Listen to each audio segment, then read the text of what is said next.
Okay.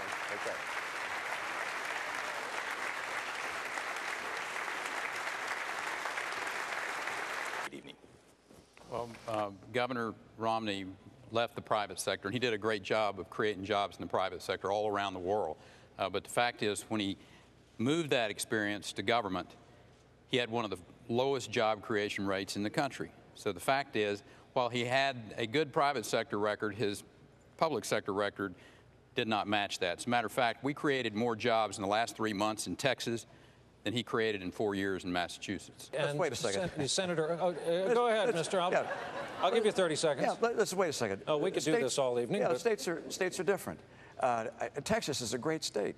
Texas has zero income tax. Texas has a right-to-work state, a Republican legislature, a Republican Supreme Court. Texas has a lot of oil and gas in the ground. Those are wonderful things. But Governor Perry doesn't believe that he created those things. If he tried to say that, why, it'd be like Al Gore saying he invented the internet. Look, the reality is there are differences. There are differences between states. I came into a state that was in real trouble. Huge budget gap, losing jobs every month. We turned it around. 3 out of 4 years, we had unemployment rate below the national average. We ended up with 4.7% unemployment rate. I'm proud of what we were able to do in a tough situation. Time, Governor Perry. I know back and forth, but Michael Dukakis created jobs 3 times faster than you did, Mitt. And I have an offer for the 2 great governors over here. And I hate to rain on the parade of the great Lone Star governor, but as governor of Utah, we were the #1 job creator in this country during my years of service. That was 5.9% when you were creating jobs at 4.9%.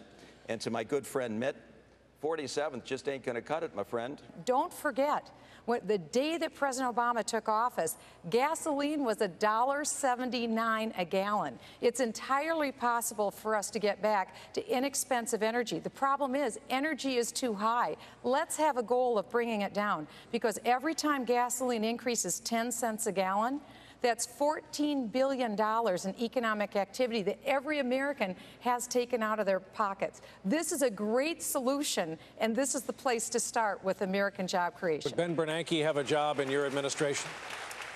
No, I'd be looking for somebody new. I think Ben Bernanke has overinflated the amount of currency that he's created.